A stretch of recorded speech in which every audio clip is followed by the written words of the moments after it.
श्रीगणेशाय नमः। अथ श्री विष्णुपञ्जर स्तोत्र। हरिरुवाच प्रवक्ष्याम्यधुना ह्येतद् वैष्णवं पञ्जरं शुभं। नमो नमस्ते गोविन्द चक्रं गृह्य सुदर्शनं। प्राच्यां रक्षस्व मां विष्णो त्वामहं शरणं गतः।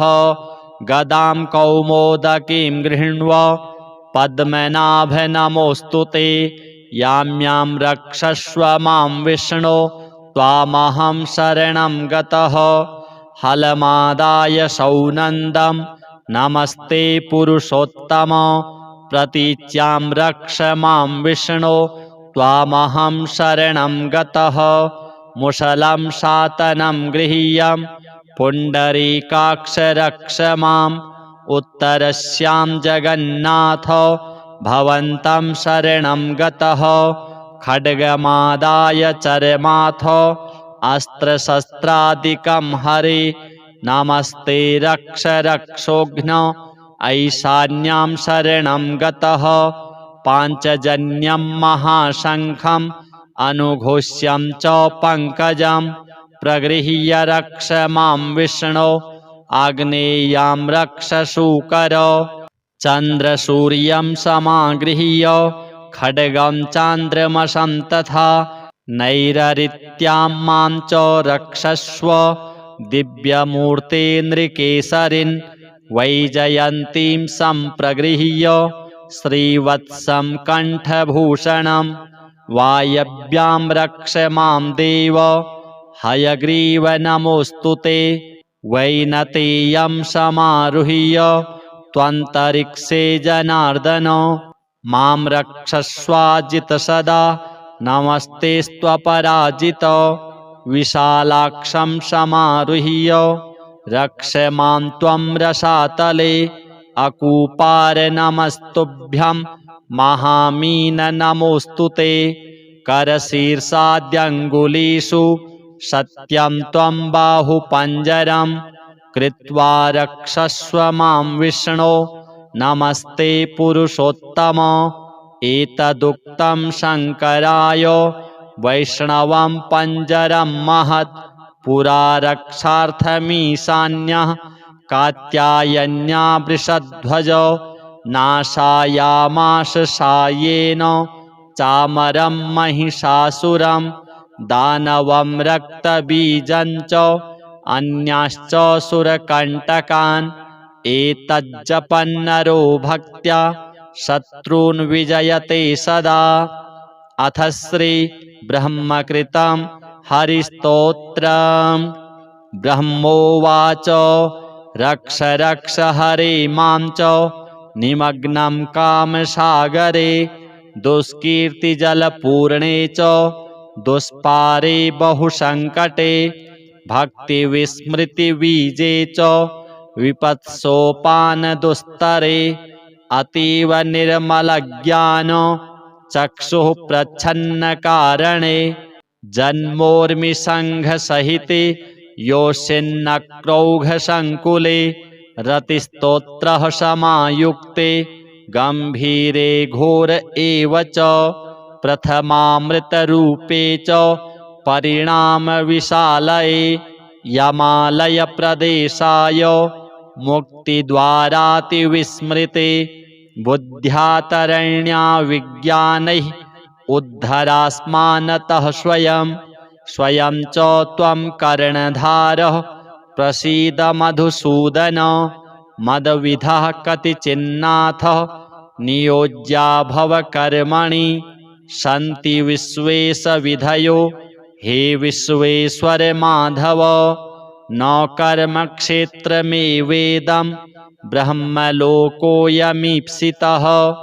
तथापि नः स्पृहा कामे त्वद्भक्तिव्यवधायिके। हे नाथ करुणा सिन्धो दीनबन्धो कृपां कुरु। त्वं महेश महाज्ञाता दुःस्वप्नं मां न दर्शय। इत्युक्त्वा जगतां धाता वीरराम सनातनः ध्यायं ध्यायं मत्पदाब्जं शश्वत्सस्मारमामिति ब्रह्मणा च कृतं स्तोत्रं भक्तियुक्तश्च यः पठेत् स चैवाकर्ण्यविषये न निमग्नो भवेद्ध्रुवं मम्मायां विनिर्जित्य संज्ञानं लभते ध्रुवम् इह लोके भक्तियुक्तो मद्भक्तप्रवरो भवेत्। अथ श्री लघु विष्णु सहस्रनाम स्तोत्रम्।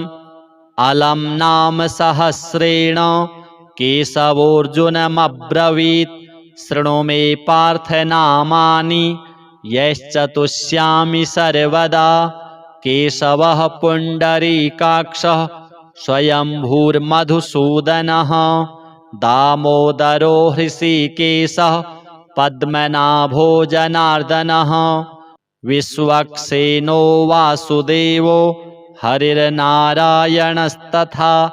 अनन्तश्च प्रबोधश्च सत्यः कृष्णः सुरोत्तमः आदिकर्ता वराहश्च वैकुण्ठो विष्णुरच्युतः श्रीधरः श्रीपतिः श्रीमान् पक्षिराजध्वजस्तथा एतानि मम नामानि विद्यार्थी ब्राह्मणः पठेत् क्षत्रियो विजयस्यार्थे वैश्यो धनसमृद्धये नाग्निराजभयं तस्य न चोरात्पन्नगाद्भयं राक्षसेभ्यो भयं नास्ति व्याधिभिर्नैव पीड्यते।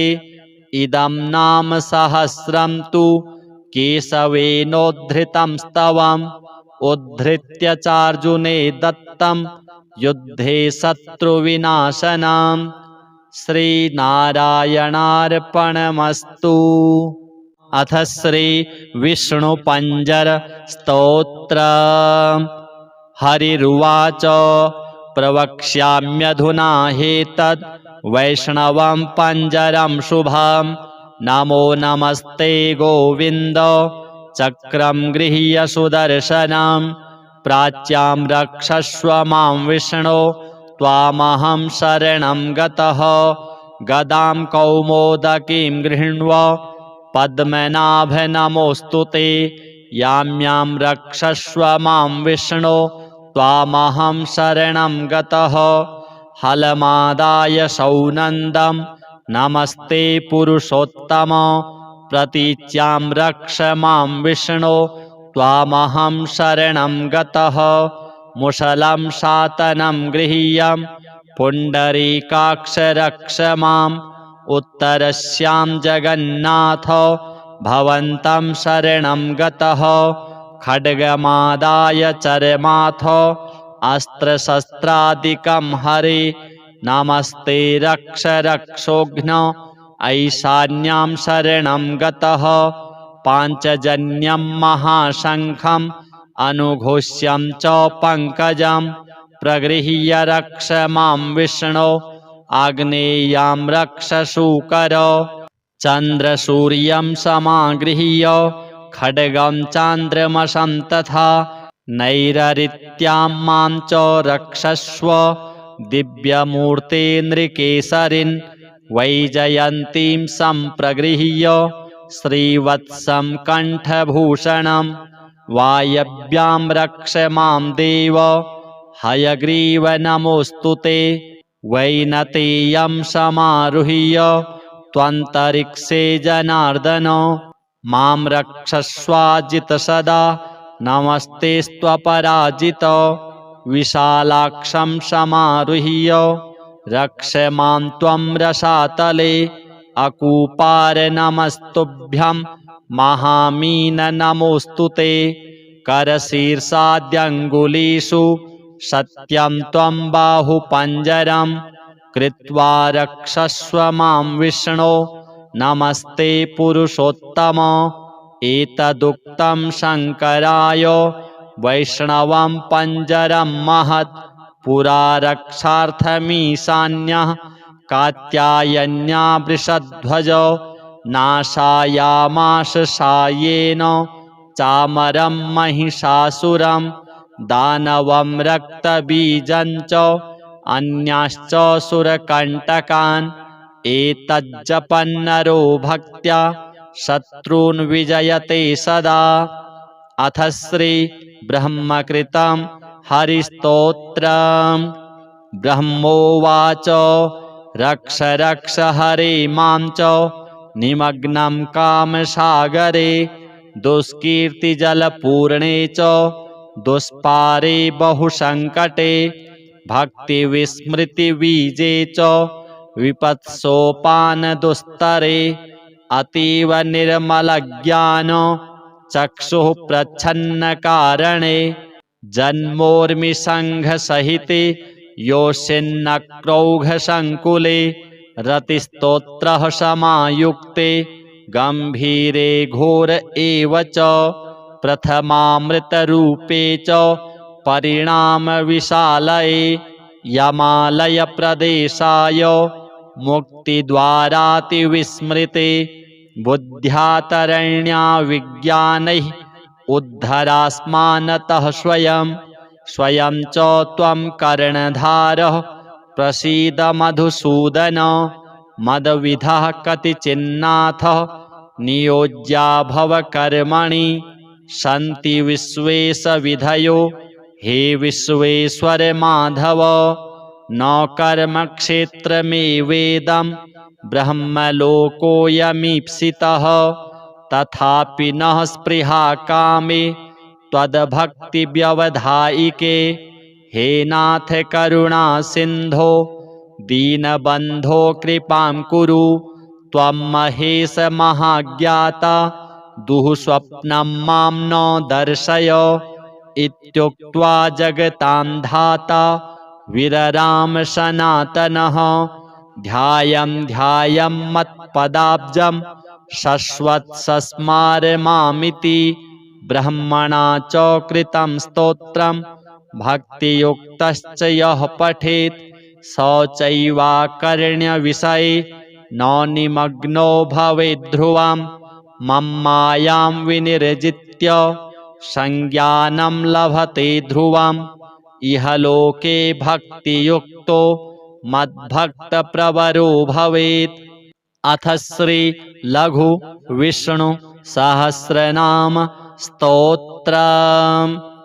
अलम् नाम सहस्रेण केशवोऽर्जुनमब्रवीत् शृणु मे पार्थ नामानि यश्चतुष्यामि सर्वदा केशवः पुण्डरीकाक्षः स्वयंभूर्मधुसूदनः दामोदरो हृषीकेशः पद्मनाभो जनार्दनः विश्वक्सेनो वासुदेवो हरिर्नारायणस्तथा अनन्तश्च प्रबोधश्च सत्यः कृष्णः सुरोत्तमः आदिकर्ता वराहश्च वैकुण्ठो विष्णुरच्युतः श्रीधरः श्रीपतिः श्रीमान् पक्षिराजध्वजस्तथा एतानि मम नामानि विद्यार्थी ब्राह्मणः पठेत् क्षत्रियो विजयस्यार्थे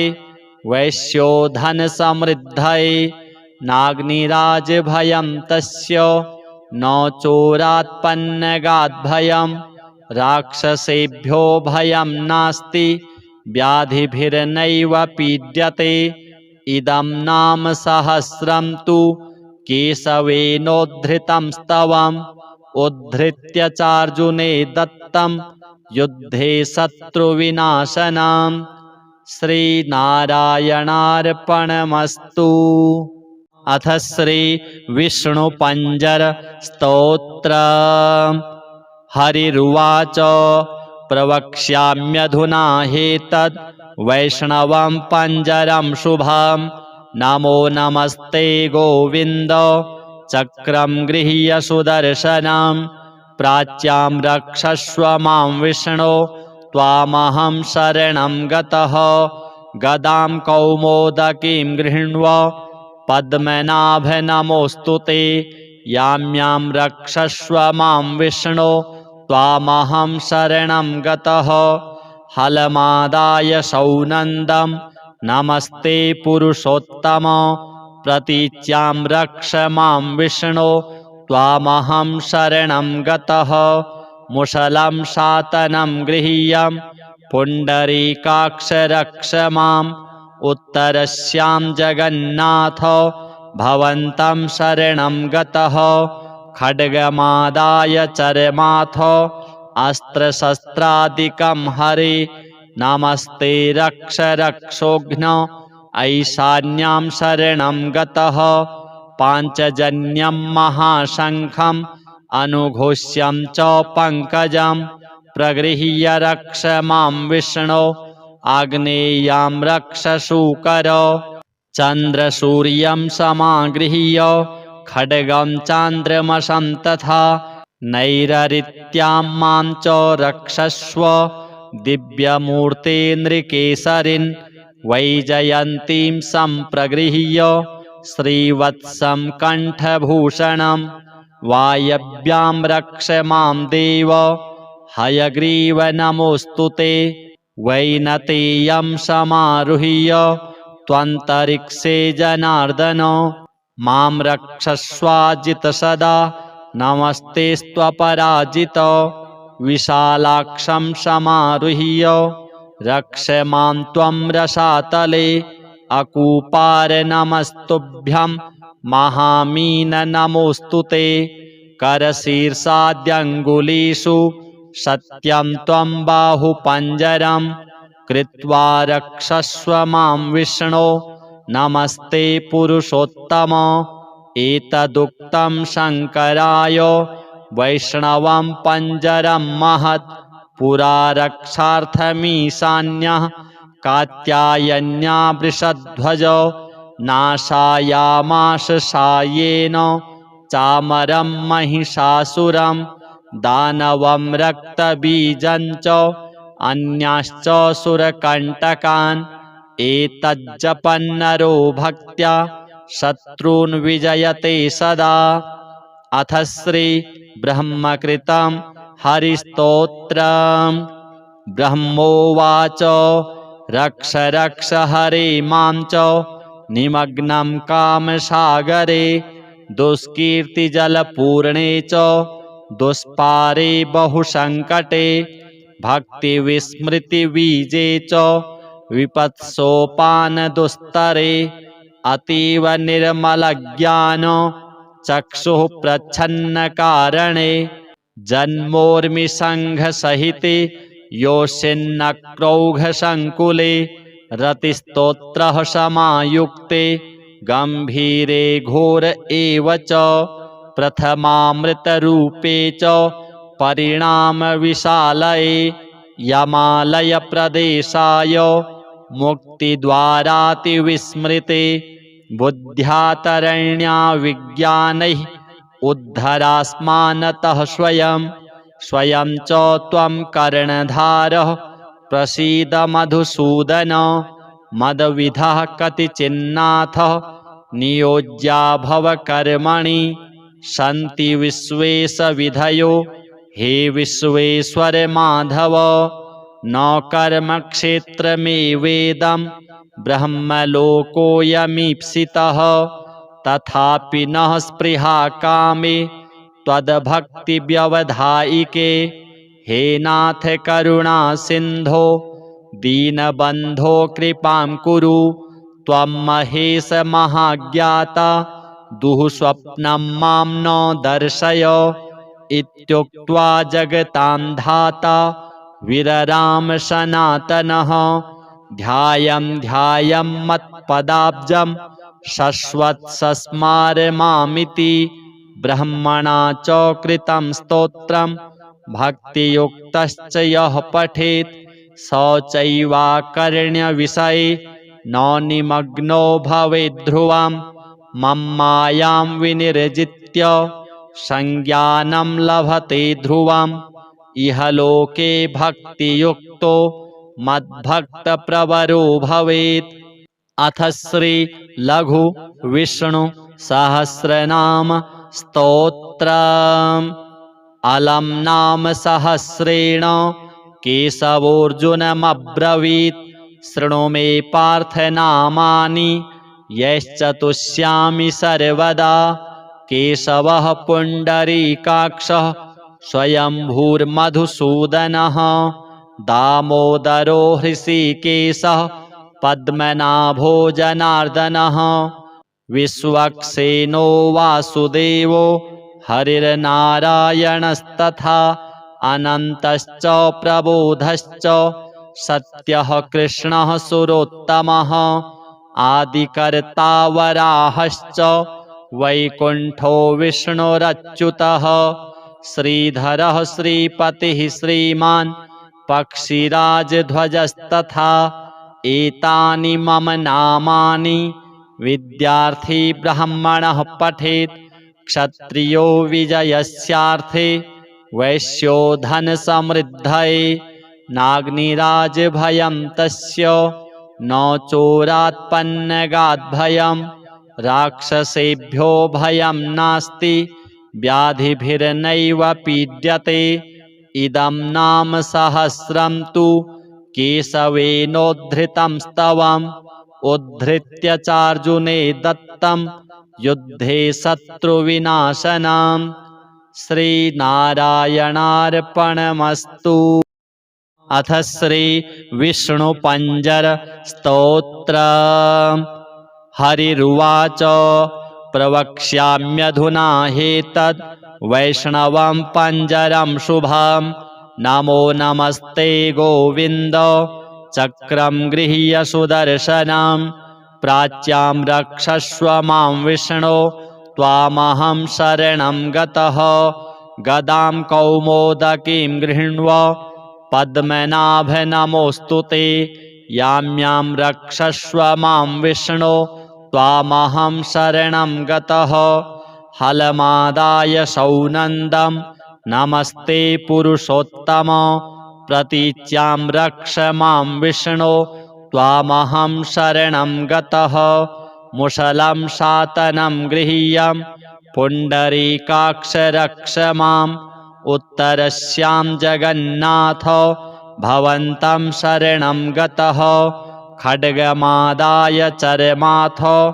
अस्त्रशस्त्रादिकं हरे नमस्ते रक्ष रक्षोघ्न ऐशान्यां शरणं गतः पाञ्चजन्यं महाशङ्खम् अनुघोष्यं च पङ्कजं प्रगृह्य रक्ष मां विष्णो आग्नेयां रक्ष शूकर चन्द्रसूर्यं समागृह्य खड्गं चान्द्रमसं तथा नैररित्यां मां च रक्षस्व दिव्यमूर्ते नृकेसरिन् वैजयन्तीं सम्प्रगृह्य श्रीवत्सं कण्ठभूषणं वायव्यां रक्ष मां देव हयग्रीव नमोऽस्तु ते वैनतेयं समारुह्य त्वन्तरिक्षे जनार्दन मां रक्षस्वाजित सदा नमस्तेस्त्वपराजित विशालाक्षं समारुह्य रक्ष मां त्वं रसातले अकूपार नमस्तुभ्यं महामीन नमोऽस्तु ते करशीर्षाद्यङ्गुलीषु सत्यं त्वं बाहुपञ्जरं कृत्वा रक्षस्व मां विष्णो नमस्ते पुरुषोत्तम एतदुक्तं शङ्कराय वैष्णवं पञ्जरं महत् पुरा रक्षार्थमीशान्यः कात्यायन्या वृषध्वज नाशायामाश सायेन चामरं महिषासुरं दानवं रक्तबीजं च अन्याश्च सुरकण्टकान् एतज्जपन्नरो भक्त्या शत्रून् विजयते सदा। अथ श्री ब्रह्मकृतं हरिस्तोत्रम्।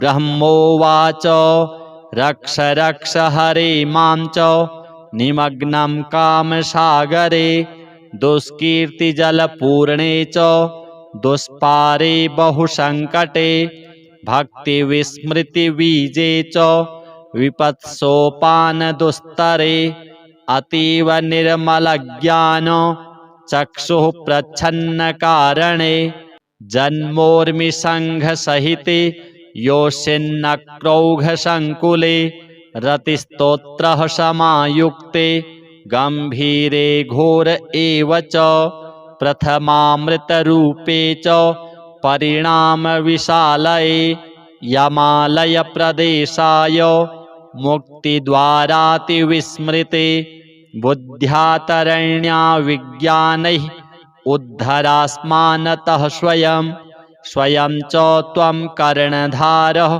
प्रसीद मधुसूदन मदविधः कतिचिन्नाथ नियोज्या भव कर्मणि सन्ति विश्वेशविधयो हे विश्वेश्वर माधव न कर्मक्षेत्रमेवेदं ब्रह्मलोकोऽयमीप्सितः तथापि नः स्पृहा कामे त्वद्भक्तिव्यवधायिके हे नाथ करुणा सिन्धो दीनबन्धो कृपां कुरु त्वं महेश महाज्ञाता दुःस्वप्नं मां न दर्शय इत्युक्त्वा जगतां धाता विरराम सनातनः ध्यायं मत्पदाब्जं शश्वत्सस्मारमामिति ब्रह्मणा च कृतं स्तोत्रं भक्तियुक्तश्च यः पठेत् स चैवाकर्ण्यविषये न निमग्नो भवेद्ध्रुवं मम्मायां विनिर्जित्य संज्ञानं लभते ध्रुवम् इह लोके भक्तियुक्तो मद्भक्तप्रवरो भवेत्। अथ श्री लघु विष्णु सहस्रनाम स्तोत्रम्। अलम् नाम सहस्रेण केशवोऽर्जुनमब्रवीत् शृणु मे पार्थ नामानि यश्चतुष्यामि सर्वदा। केशवः पुण्डरीकाक्षः स्वयंभूर्मधुसूदनः दामोदरो हृषीकेशः पद्मनाभो जनार्दनः विश्वक्सेनो वासुदेवो हरिर्नारायणस्तथा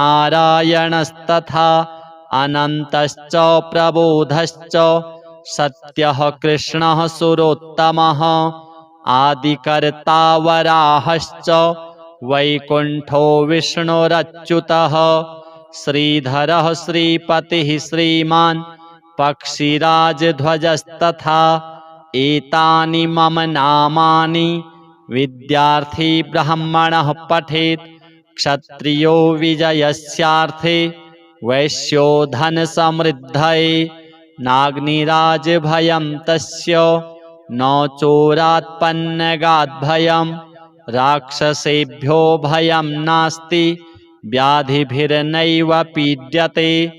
इदं नाम सहस्रं तु केशवेनोद्धृतं स्तवम् उद्धृत्य चार्जुने दत्तं युद्धे शत्रुविनाशनम्। श्रीनारायणार्पणमस्तु। अथ श्री विष्णुपञ्जर स्तोत्रम्। हरिरुवाच प्रवक्ष्याम्यधुना ह्येतद् वैष्णवं पञ्जरं शुभं नमो नमस्ते गोविन्द चक्रं गृह्य सुदर्शनं प्राच्यां रक्षस्व मां विष्णो त्वामहं शरणं गतः गदां कौमोदकीं गृह्ण्व पद्मनाभ नमोऽस्तु ते यां रक्षस्व मां विष्णो त्वामहं शरणं गतः हलमादाय सौनन्दं नमस्ते पुरुषोत्तम प्रतीच्यां रक्ष मां विष्णो त्वामहं शरणं गतः मुसलं शातनं गृह्यं पुण्डरीकाक्ष रक्ष माम् उत्तरस्यां जगन्नाथ भवन्तं शरणं गतः खड्गमादाय चरमाथ अस्त्रशस्त्रादिकं हरे नमस्ते रक्ष रक्षोघ्न ऐशान्यां शरणं गतः पाञ्चजन्यं महाशङ्खं अनुघोष्यं च पङ्कजं प्रगृह्य रक्ष मां विष्णो आग्नेयां रक्ष शूकर चन्द्रसूर्यं समागृह्य खड्गं चान्द्रमसं तथा नैरृत्यां मां च रक्षस्व दिव्यमूर्ते नृकेसरिन् वैजयन्तीं सम्प्रगृह्य श्रीवत्सं कण्ठभूषणं वायव्यां रक्ष मां देव हयग्रीव नमोऽस्तु ते वैनतेयं समारुह्य त्वन्तरिक्षे जनार्दन मां रक्षस्वाजित सदा नमस्तेस्त्वपराजित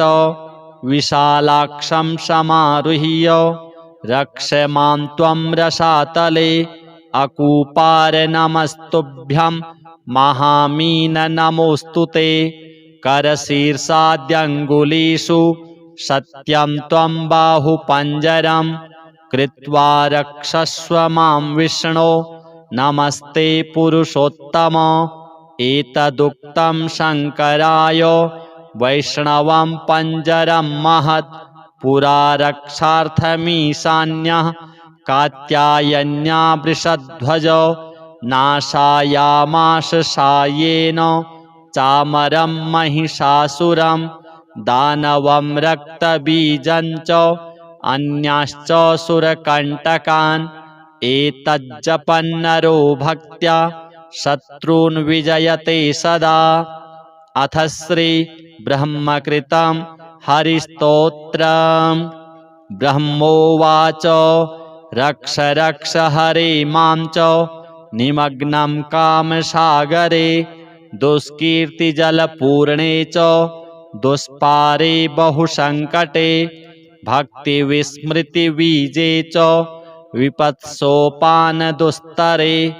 अतीव निर्मलज्ञान चक्षुः प्रच्छन्नकारणे जन्मोर्मिसङ्घसहिते योषिन्नक्रौघसङ्कुले रतिस्तोत्रः समायुक्ते गम्भीरे घोर एव च प्रथमामृतरूपे च परिणामविशालये यमालयप्रदेशाय मुक्तिद्वारातिविस्मृते बुद्ध्यातरण्या विज्ञानैः उद्धरास्मानतः स्वयं स्वयं च त्वं कर्णधारः प्रसीद मधुसूदन मदविधः कतिचिन्नाथः नियोज्या भव कर्मणि सन्ति विश्वेशविधयो हे विश्वेश्वर माधव न कर्मक्षेत्रमेवेदं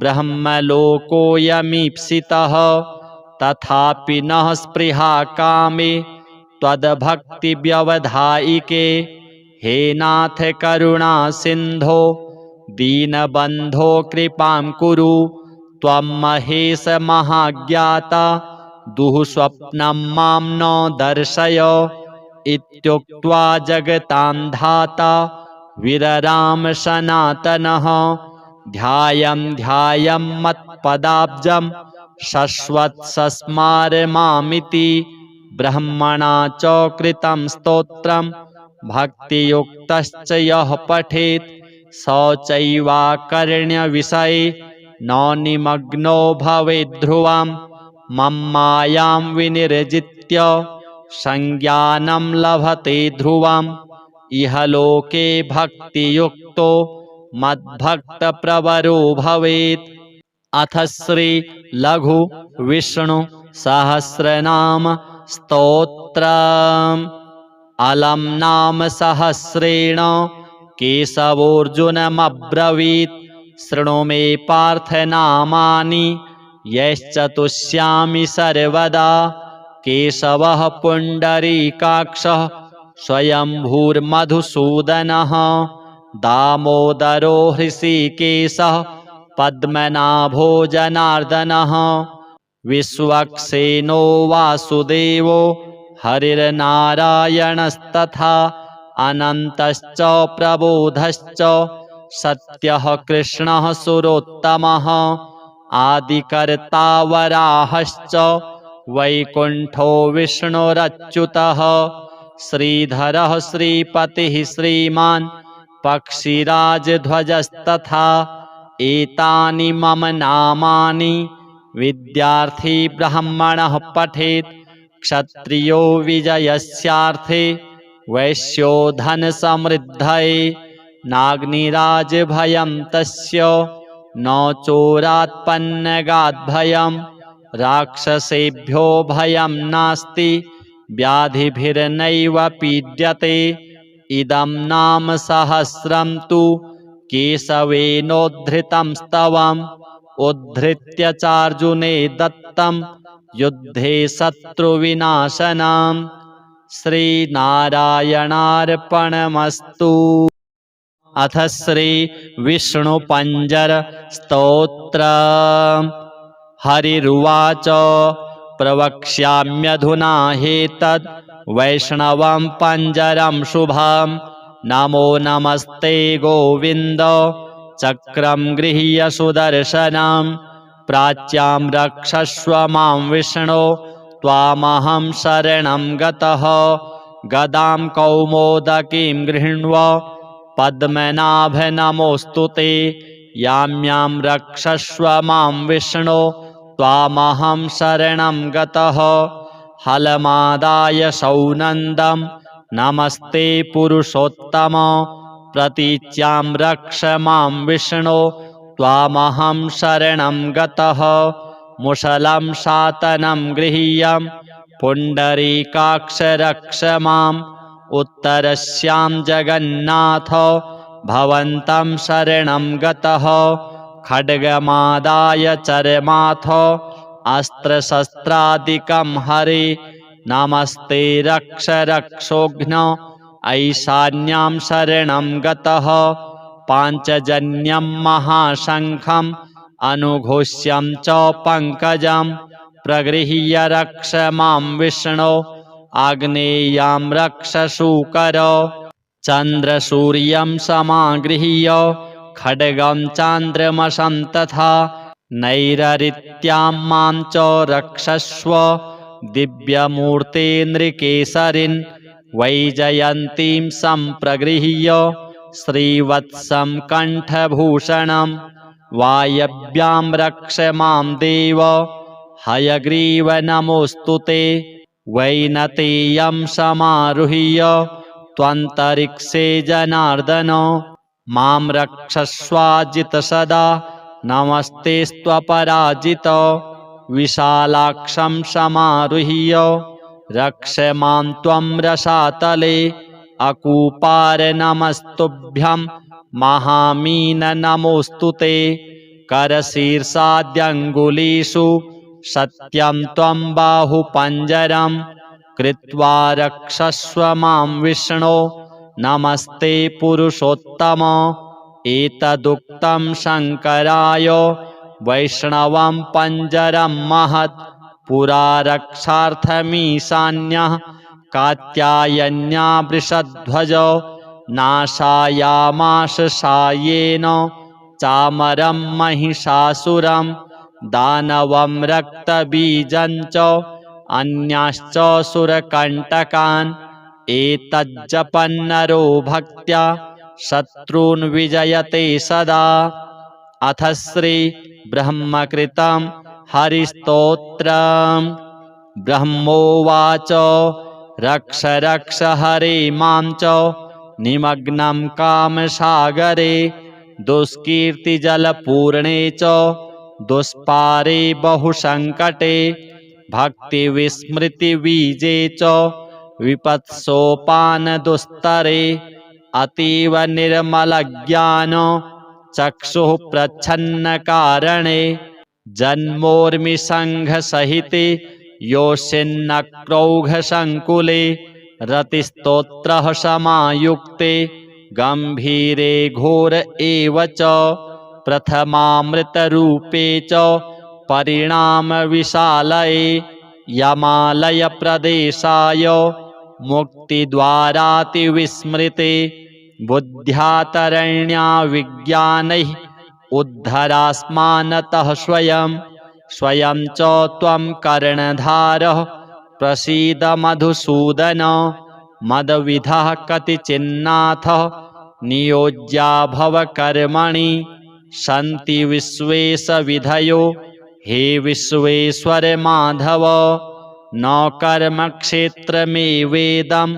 ब्रह्मलोकोऽयमीप्सितः तथापि न स्पृहा कामे त्वद्भक्तिव्यवधायिके हे नाथ करुणा सिन्धो दीनबन्धो कृपां कुरु त्वं महेश महाज्ञाता दुःस्वप्नं मां न दर्शय इत्युक्त्वा जगतां धाता विरराम सनातनः ध्यायं मत्पदाब्जं शश्वत्सस्मार मामिति ब्रह्मणा च कृतं स्तोत्रं भक्तियुक्तश्च यः पठेत् स चैवाकर्ण्यविषये न निमग्नो भवेद्ध्रुवं मम्मायां विनिर्जित्य संज्ञानं लभते ध्रुवम् इह लोके भक्तियुक्तो मद्भक्तप्रवरो भवेत्। अथ श्री लघु विष्णु सहस्रनाम स्तोत्रम्। अलम् नाम सहस्रेण केशवोऽर्जुनमब्रवीत् शृणु मे पार्थ नामानि यश्चतुष्यामि सर्वदा केशवः पुण्डरीकाक्षः स्वयंभूर्मधुसूदनः दामोदरो हृषीकेशः पद्मनाभो जनार्दनः विश्वक्सेनो वासुदेवो हरिर्नारायणस्तथा अनन्तश्च प्रबोधश्च सत्यः कृष्णः सुरोत्तमः आदिकर्ता वराहश्च वैकुण्ठो विष्णुरच्युतः श्रीधरः श्रीपतिः श्रीमान् पक्षिराजध्वजस्तथा एतानि मम नामानि विद्यार्थी ब्राह्मणः पठेत् क्षत्रियो विजयस्यार्थे वैश्यो धनसमृद्धये नाग्निराजभयं तस्य न चोरात्पन्नगाद्भयं राक्षसेभ्यो भयं नास्ति व्याधिभिर्नैव पीड्यते इदं नाम सहस्रं तु केशवेनोद्धृतं स्तवम् उद्धृत्य चार्जुने दत्तं युद्धे शत्रुविनाशनम् श्रीनारायणार्पणमस्तु। अथ श्री विष्णुपञ्जर स्तोत्रम्। हरिरुवाच प्रवक्ष्याम्यधुना ह्येतद् वैष्णवं पञ्जरं शुभं नमो नमस्ते गोविन्द चक्रं गृह्य सुदर्शनं प्राच्यां रक्षस्व मां विष्णो त्वामहं शरणं गतः गदां कौमोदकीं गृह्ण्व पद्मनाभ नमोऽस्तु ते यां रक्षस्व मां विष्णो त्वामहं शरणं गतः हलमादाय सौनन्दं नमस्ते पुरुषोत्तम प्रतीच्यां रक्ष मां विष्णो त्वामहं शरणं गतः मुसलं शातनं गृह्यं पुण्डरीकाक्ष रक्ष माम् उत्तरस्यां जगन्नाथ भवन्तं शरणं गतः खड्गमादाय चरमाथ अस्त्रशस्त्रादिकं हरे नमस्ते रक्ष रक्षोघ्न ऐशान्यां शरणं गतः पाञ्चजन्यं महाशङ्खम् अनुघोष्यं च पङ्कजं प्रगृह्य रक्ष मां विष्णो आग्नेयां रक्ष शूकर चन्द्रसूर्यं समागृह्य खड्गं चान्द्रमसं तथा नैररित्यां मां च रक्षस्व दिव्यमूर्ते नृकेसरिन् वैजयन्तीं सम्प्रगृह्य श्रीवत्सं कण्ठभूषणं वायव्यां रक्ष मां देव हयग्रीव नमोऽस्तु ते वैनतेयं समारुह्य त्वन्तरिक्षे जनार्दन मां रक्षस्वाजित सदा नमस्तेस्त्वपराजितो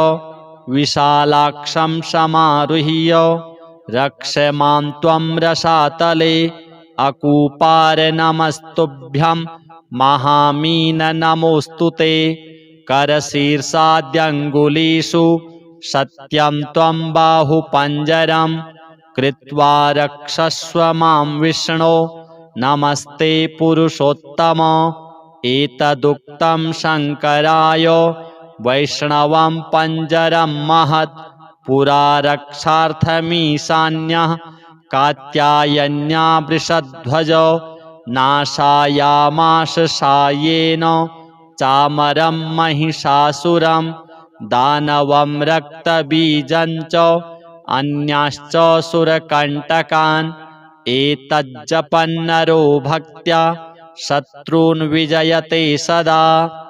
अथ श्री ब्रह्मकृतं हरिस्तोत्रम्। ब्रह्मोवाच रक्ष रक्ष हरे मां च निमग्नं कामसागरे दुष्कीर्तिजलपूर्णे च दुष्पारे बहुसङ्कटे भक्तिविस्मृतिबीजे च विपत्सोपानदुस्तरे अतीव निर्मलज्ञान चक्षुः प्रच्छन्नकारणे जन्मोर्मिसङ्घसहिते योषिन्नक्रौघसङ्कुले रतिस्तोत्रः समायुक्ते गम्भीरे घोर एव च प्रथमामृतरूपे च परिणामविशालये यमालयप्रदेशाय मुक्तिद्वारातिविस्मृते बुद्ध्यातरण्या विज्ञानैः उद्धरास्मानतः स्वयं स्वयं च त्वं कर्णधारः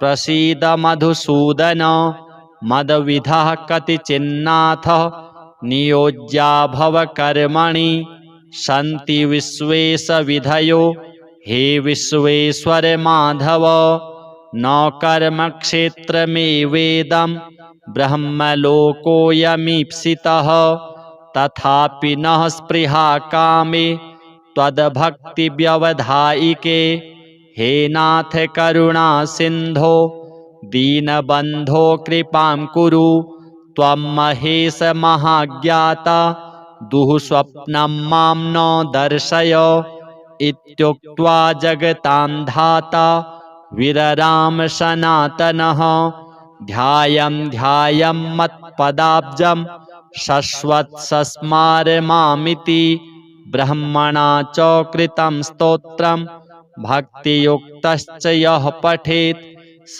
चैवाकर्ण्यविषये न निमग्नो भवेत् ध्रुवं मम्मायां विनिर्जित्य संज्ञानं लभते ध्रुवम् इहलोके भक्तियुक्तो मद्भक्तप्रवरो भवेत्।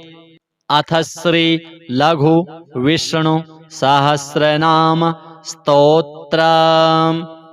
अलम् नाम सहस्रेण केशवोऽर्जुनमब्रवीत् शृणु मे पार्थ नामानि यश्चतुष्यामि सर्वदा केशवः पुण्डरीकाक्षः स्वयंभूर्मधुसूदनः दामोदरो हृषीकेशः पद्मनाभो जनार्दनः विश्वक्सेनो वासुदेवो हरिर्नारायणस्तथा अनन्तश्च प्रबोधश्च सत्यः कृष्णः सुरोत्तमः आदिकर्ता वराहश्च वैकुण्ठो विष्णुरच्युतः श्रीधरः श्रीपतिः श्रीमान् पक्षिराजध्वजस्तथा एतानि मम नामानि विद्यार्थी ब्राह्मणः पठेत् क्षत्रियो विजयस्यार्थे वैश्यो धनसमृद्धये नाग्निराजभयं तस्य न चोरात्पन्नगाद्भयं राक्षसेभ्यो भयं नास्ति व्याधिभिर्नैव पीड्यते इदं नाम सहस्रं तु केशवेनोद्धृतं स्तवम् उद्धृत्य चार्जुने दत्तं युद्धे शत्रुविनाशनम् श्रीनारायणार्पणमस्तु। अथ श्री विष्णुपञ्जर स्तोत्र। हरिरुवाच प्रवक्ष्याम्यधुना ह्येतद् वैष्णवं पञ्जरं शुभं। नमो नमस्ते गोविन्द चक्रं गृह्य सुदर्शनं। प्राच्यां रक्षस्व मां विष्णो त्वामहं शरणं गतः। गदां कौमोदकीं गृह्ण्व पद्मनाभ नमोऽस्तु ते। यां यां रक्षस्व मां विष्णो त्वामहं शरणं गतः। हलमादाय सौनन्दं नमस्ते पुरुषोत्तम। प्रतीच्यां रक्ष मां विष्णो त्वामहं शरणं गतः। मुसलं शातनं गृह्य पुण्डरीकाक्ष रक्ष माम्। उत्तरस्यां जगन्नाथ भवन्तं शरणं गतः। खड्गमादाय चरमाथ अस्त्रशस्त्रादिकं हरे। नमस्ते रक्ष रक्षोघ्न ऐशान्यां शरणं गतः। पाञ्चजन्यं महाशङ्खम् अनुघोष्यं च पङ्कजं। प्रगृह्य रक्ष मां विष्णो आग्नेयां रक्ष शूकर। चन्द्रसूर्यं समागृह्य खड्गं चान्द्रमसं तथा। नैरृत्यां मां च रक्षस्व दिव्यमूर्ते नृकेसरिन्। वैजयन्तीं सम्प्रगृह्य श्रीवत्सं कण्ठभूषणं। वायव्यां रक्ष मां देव हयग्रीव नमोऽस्तु ते। वैनतेयं समारुह्य त्वन्तरिक्षे जनार्दन। मां रक्षस्वाजित सदा नमस्तेस्त्वपराजित। विशालाक्षं समारुह्य रक्ष मां त्वं रसातले। अकूपार नमस्तुभ्यं महामीन नमोऽस्तु ते। करशीर्षाद्यङ्गुलीषु सत्यं त्वं बाहुपञ्जरं।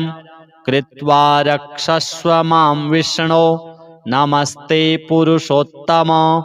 एतदुक्तं शङ्कराय वैष्णवं पञ्जरं महत्। पुरा रक्षार्थमीशान्यः कात्यायन्या वृषध्वज। नाशायामास सायेन चामरं महिषासुरं। दानवं रक्तबीजं च अन्याश्च सुरकण्टकान्। एतज्जपन्नरो भक्त्या शत्रून् विजयते सदा। अथ श्री ब्रह्मकृतं हरिस्तोत्रम्। ब्रह्मोवाच रक्ष रक्ष हरे मां च निमग्नं कामसागरे। दुष्कीर्तिजलपूर्णे च दुष्पारे बहुसङ्कटे। भक्तिविस्मृतिबीजे च विपत्सोपानदुस्तरे।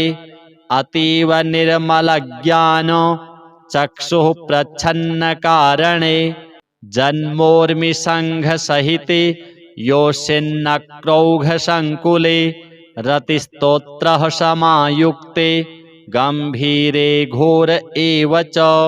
प्रथमामृतरूपे च परिणामविशालये। यमालयप्रदेशाय मुक्तिद्वारातिविस्मृते। बुद्ध्यातरण्या विज्ञानैः उद्धरास्मानतः स्वयं। स्वयं च त्वं कर्णधारः प्रसीद मधुसूदन। मदविधः कतिचिन्नाथ नियोज्या भव कर्मणि। सन्ति विश्वेशविधयो हे विश्वेश्वर माधव। न कर्मक्षेत्रमेवेदं ब्रह्मलोकोऽयमीप्सितः। तथापि नः स्पृहा कामे त्वद्भक्तिव्यवधायिके। हे नाथ करुणा सिन्धो दीनबन्धो कृपां कुरु। त्वं महेश महाज्ञाता दुःस्वप्नं मां न दर्शय। इत्युक्त्वा जगतां धाता वीरराम सनातनः ध्यायं मत्पदाब्जं शश्वत्सस्मारमामिति ब्रह्मणा च कृतं स्तोत्रं भक्तियुक्तश्च यः पठेत् स चैवाकर्ण्यविषये न निमग्नो भवेत् ध्रुवम् मम्मायां विनिर्जित्य संज्ञानं लभते ध्रुवम् इह लोके भक्तियुक्तो मद्भक्तप्रवरो भवेत्। अथ श्री लघु विष्णु सहस्रनाम स्तोत्रम्। अलम नाम सहस्रेण केशवोऽर्जुनमब्रवीत् शृणु मे पार्थ नामानि यश्चतुष्यामि सर्वदा। केशवः पुण्डरीकाक्षः स्वयंभूर्मधुसूदनः दामोदरो हृषीकेशः पद्मनाभो जनार्दनः विश्वक्सेनो वासुदेवो हरिर्नारायणस्तथा अनन्तश्च प्रबोधश्च सत्यः कृष्णः सुरोत्तमः आदिकर्ता वराहश्च वैकुण्ठो विष्णुरच्युतः श्रीधरः श्रीपतिः श्रीमान् पक्षिराजध्वजस्तथा एतानि मम नामानि विद्यार्थी ब्राह्मणः पठेत् क्षत्रियो विजयस्यार्थे वैश्यो धनसमृद्धये नाग्निराजभयं तस्य न चोरात्पन्नगाद्भयं राक्षसेभ्यो भयं नास्ति व्याधिभिर्नैव पीड्यते। इदं नाम सहस्रं तु केशवेनोद्धृतं स्तवम् उद्धृत्य चार्जुने दत्तं युद्धे शत्रुविनाशनम्। श्रीनारायणार्पणमस्तु। अथ श्री विष्णुपञ्जर स्तोत्र। हरिरुवाच प्रवक्ष्याम्यधुना ह्येतद् वैष्णवं पञ्जरं शुभम् नमो नमस्ते गोविन्द चक्रं गृह्य सुदर्शनं प्राच्यां रक्षस्व मां विष्णो त्वामहं शरणं गतः गदां कौमोदकीं गृह्ण्व पद्मनाभ नमोऽस्तु ते यां रक्षस्व मां विष्णो त्वामहं शरणं गतः हलमादाय सौनन्दं नमस्ते पुरुषोत्तम प्रतीच्यां रक्ष मां विष्णो त्वामहं शरणं गतः मुसलं शातनं गृह्यं पुण्डरीकाक्ष रक्ष माम् उत्तरस्यां जगन्नाथ भवन्तं शरणं गतः खड्गमादाय चरमाथ अस्त्रशस्त्रादिकं हरे नमस्ते रक्ष रक्षोघ्न ऐशान्यां शरणं गतः पाञ्चजन्यं महाशङ्खम् अनुघोष्यं च पङ्कजं प्रगृह्य रक्ष मां विष्णो आग्नेयां रक्ष शूकर चन्द्रसूर्यं समागृह्य खड्गं चान्द्रमसं तथा नैरृत्यां मां च रक्षस्व दिव्यमूर्ते नृकेसरिन् वैजयन्तीं सम्प्रगृह्य श्रीवत्सं कण्ठभूषणं वायव्यां रक्ष मां देव हयग्रीव नमोऽस्तु ते वैनतेयं समारुह्य त्वन्तरिक्षे जनार्दन मां रक्षस्वाजित सदा नमस्तेस्त्वपराजित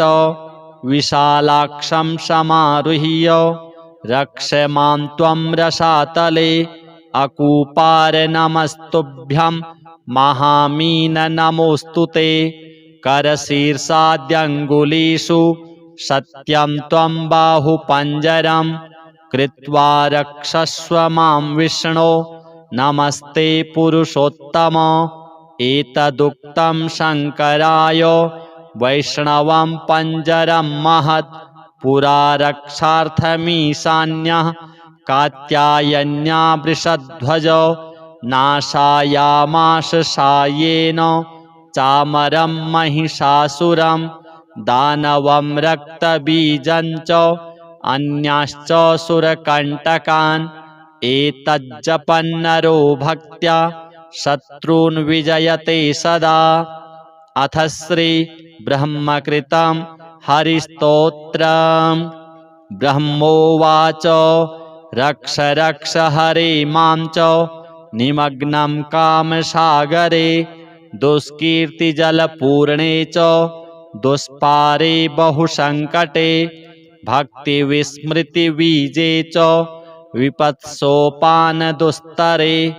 अतीव निर्मलज्ञान चक्षुः प्रच्छन्नकारणे जन्मोर्मिसङ्घसहिते योषिन्नक्रौघसङ्कुले रतिस्तोत्रः समायुक्ते गम्भीरे घोर एव च प्रथमामृतरूपे च परिणामविशालये यमालयप्रदेशाय मुक्तिद्वारातिविस्मृते बुद्ध्यातरण्या विज्ञानैः उद्धरास्मानतः स्वयं स्वयं च त्वं कर्णधारः प्रसीद मधुसूदन मदविधः कतिचिन्नाथ नियोज्या भव कर्मणि सन्ति विश्वेशविधयो हे विश्वेश्वर माधव न कर्मक्षेत्रमेवेदं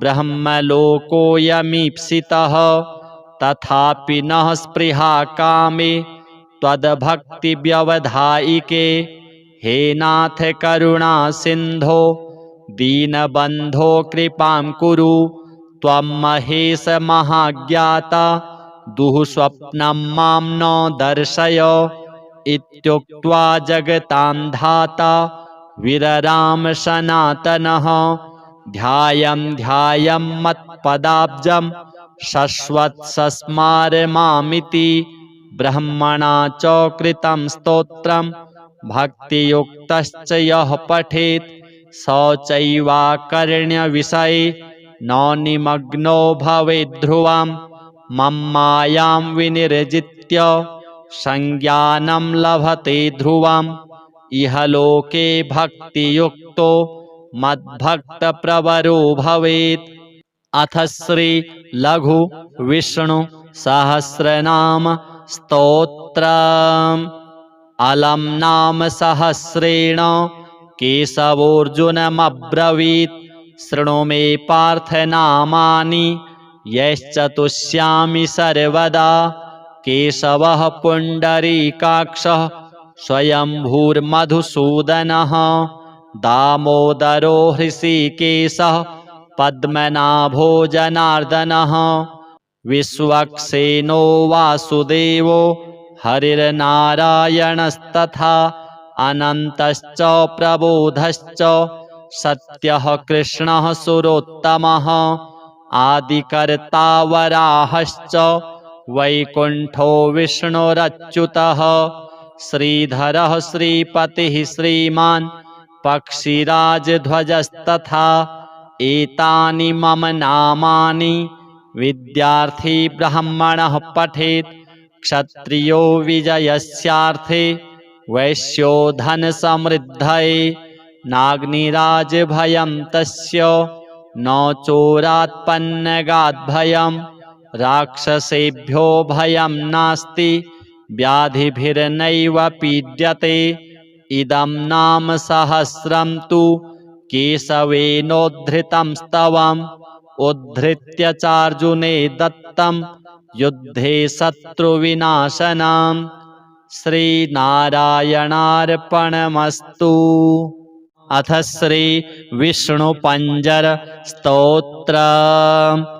हरिरुवाच प्रवक्ष्याम्यधुना ह्येतद् वैष्णवं पञ्जरं शुभं नमो नमस्ते गोविन्द चक्रं गृह्य सुदर्शनं प्राच्यां रक्षस्व मां विष्णो त्वामहं शरणं गतः गदां कौमोदकीं गृह्ण्व पद्मनाभ नमोऽस्तु ते यां यां रक्षस्व मां विष्णो त्वामहं शरणं गतः हलमादाय सौनन्दं नमस्ते पुरुषोत्तम प्रतीच्यां रक्ष मां विष्णो त्वामहं शरणं गतः मुसलं शातनं गृह्यं पुण्डरीकाक्ष रक्ष माम् उत्तरस्यां जगन्नाथ भवन्तं शरणं गतः खड्गमादाय चरमाथ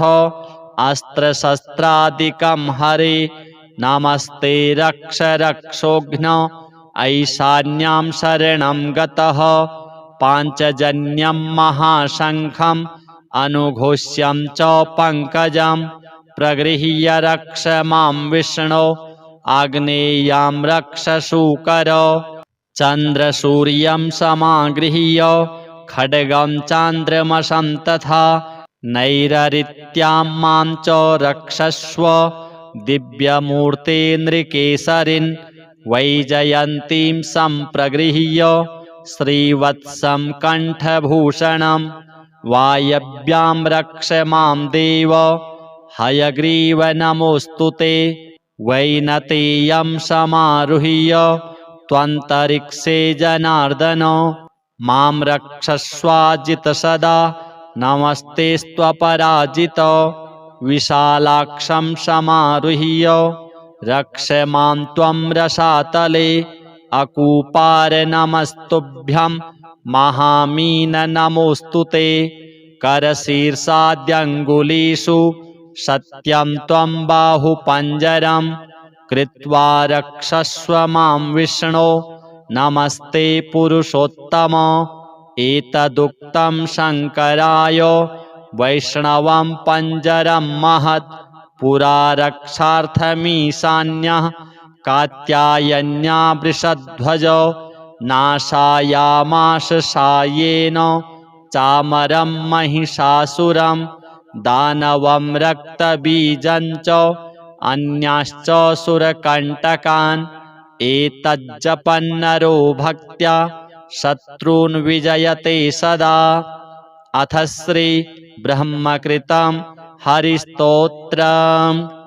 ब्रह्मोवाच रक्ष रक्ष हरे मां च निमग्नं कामसागरे दुष्कीर्तिजलपूर्णे च दुष्पारे बहुसङ्कटे भक्तिविस्मृतिबीजे च विपत्सोपानदुस्तरे अतीव निर्मलज्ञान चक्षुः प्रच्छन्नकारणे जन्मोर्मिसङ्घसहिते योषिन्नक्रौघसङ्कुले रतिस्तोत्रः समायुक्ते गम्भीरे घोर एव च प्रथमामृतरूपे च परिणामविशालये यमालयप्रदेशाय मुक्तिद्वारातिविस्मृते बुद्ध्यातरण्या विज्ञानैः उद्धरास्मानतः स्वयं स्वयं च त्वं कर्णधारः प्रसीद मधुसूदन मदविधः कतिचिन्नाथ नियोज्या भव कर्मणि सन्ति विश्वेशविधयो हे विश्वेश्वर माधव न कर्मक्षेत्रमेवेदं ब्रह्मलोकोऽयमीप्सितः तथापि न स्पृहा कामे त्वद्भक्तिव्यवधायिके हे नाथ करुणा सिन्धो दीनबन्धो कृपां कुरु त्वं महेश महाज्ञाता दुःस्वप्नं मां न दर्शय इत्युक्त्वा जगतां धाता विरराम सनातनः ध्यायं ध्यायं मत्पदाब्जं शश्वत्सस्मार मामिति ब्रह्मणा च कृतं स्तोत्रं भक्तियुक्तश्च यः पठेत् स चैवाकर्ण्यविषये न निमग्नो भवेद्ध्रुवं मम्मायां विनिर्जित्य संज्ञानं लभते ध्रुवम् इह लोके भक्तियुक्तो मद्भक्तप्रवरो भवेत्। अथ श्री लघु विष्णु सहस्रनाम स्तोत्रम्। अलम् नाम सहस्रेण केशवोऽर्जुनमब्रवीत् शृणु मे पार्थ नामानि यश्च तुष्यामि सर्वदा। केशवः पुण्डरीकाक्षः स्वयंभूर्मधुसूदनः दामोदरो हृषीकेशः पद्मनाभो जनार्दनः विश्वक्सेनो वासुदेवो हरिर्नारायणस्तथा अनन्तश्च प्रबोधश्च सत्यः कृष्णः सुरोत्तमः आदिकर्ता वराहश्च वैकुण्ठो विष्णुरच्युतः श्रीधरः श्रीपतिः श्रीमान् पक्षिराजध्वजस्तथा एतानि मम नामानि विद्यार्थी ब्राह्मणः पठेत् क्षत्रियो विजयस्यार्थे वैश्यो धनसमृद्धये नाग्निराजभयं तस्य न चोरात्पन्नगाद्भयं राक्षसेभ्यो भयं नास्ति व्याधिभिर्नैव पीड्यते इदं नाम सहस्रं तु केशवेनोद्धृतं स्तवम् उद्धृत्य चार्जुने दत्तं युद्धे शत्रुविनाशनम् श्रीनारायणार्पणमस्तु। अथ श्री विष्णुपञ्जर स्तोत्र। हरिरुवाच प्रवक्ष्याम्यधुना ह्येतद् वैष्णवं पञ्जरं शुभं नमो नमस्ते गोविन्द चक्रं गृह्य सुदर्शनं प्राच्यां रक्षस्व मां विष्णो त्वामहं शरणं गतः गदां कौमोदकीं गृह्ण्व पद्मनाभ नमोऽस्तु ते यां यां रक्षस्व मां विष्णो त्वामहं शरणं गतः हलमादाय सौनन्दं नमस्ते पुरुषोत्तम प्रतीच्यां रक्ष मां विष्णो त्वामहं शरणं गतः मुसलं शातनं गृह्य पुण्डरीकाक्ष रक्ष माम् उत्तरस्यां जगन्नाथ भवन्तं शरणं गतः खड्गमादाय चरमाथ अस्त्रशस्त्रादिकं हरे नमस्ते रक्ष रक्षोघ्न ऐशान्यां शरणं गतः पाञ्चजन्यं महाशङ्खम् अनुघोष्यं च पङ्कजं प्रगृह्य रक्ष मां विष्णो आग्नेयां रक्ष शूकर चन्द्रसूर्यं समागृह्य खड्गं चान्द्रमसं तथा नैररित्यां मां च रक्षस्व दिव्यमूर्ते नृकेसरिन् वैजयन्तीं सम्प्रगृह्य श्रीवत्सं कण्ठभूषणं वायव्यां रक्ष मां देव हयग्रीव नमोऽस्तु ते वैनतेयं समारुह्य त्वन्तरिक्षे जनार्दन मां रक्षस्वाजित सदा नमस्तेस्त्वपराजित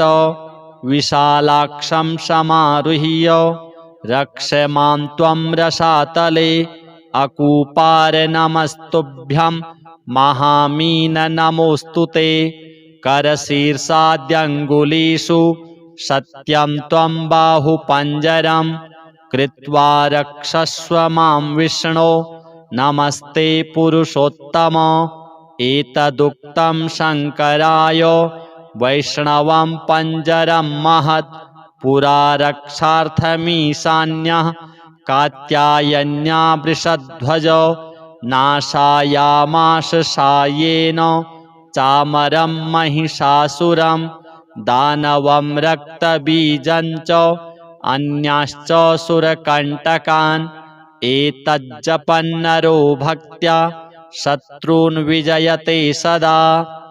अथ श्री ब्रह्मकृतं हरिस्तोत्रम्।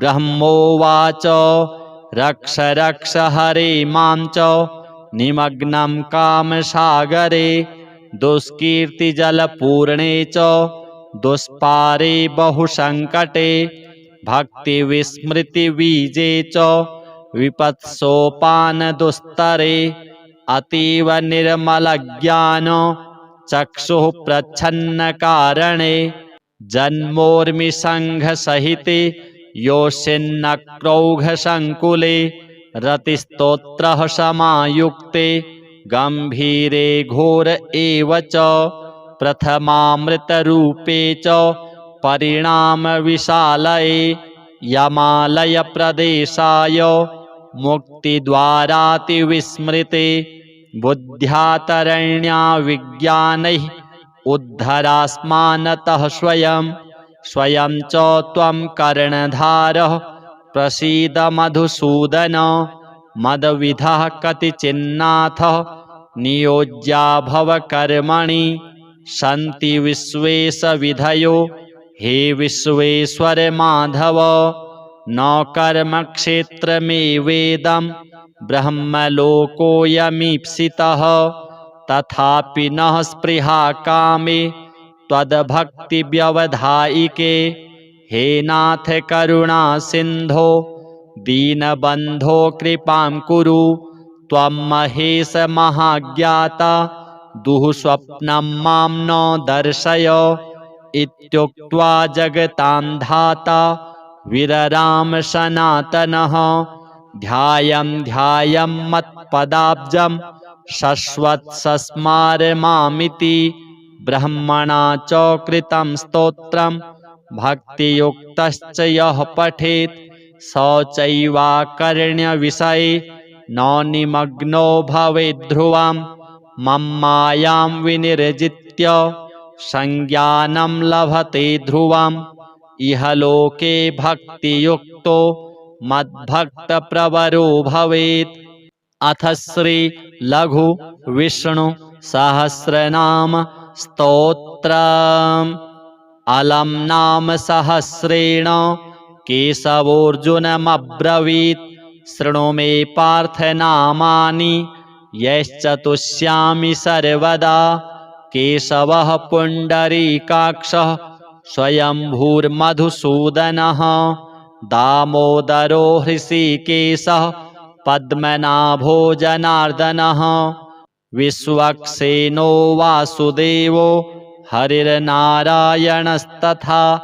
अनन्तश्च प्रबोधश्च सत्यः कृष्णः सुरोत्तमः आदिकर्ता वराहश्च वैकुण्ठो विष्णुरच्युतः श्रीधरः श्रीपतिः श्रीमान् पक्षिराजध्वजस्तथा एतानि मम नामानि विद्यार्थी ब्राह्मणः पठेत् क्षत्रियो विजयस्यार्थे वैश्यो धनसमृद्धये नाग्निराजभयं तस्य न चोरात्पन्नगाद्भयं राक्षसेभ्यो भयं नास्ति व्याधिभिर्नैव पीड्यते।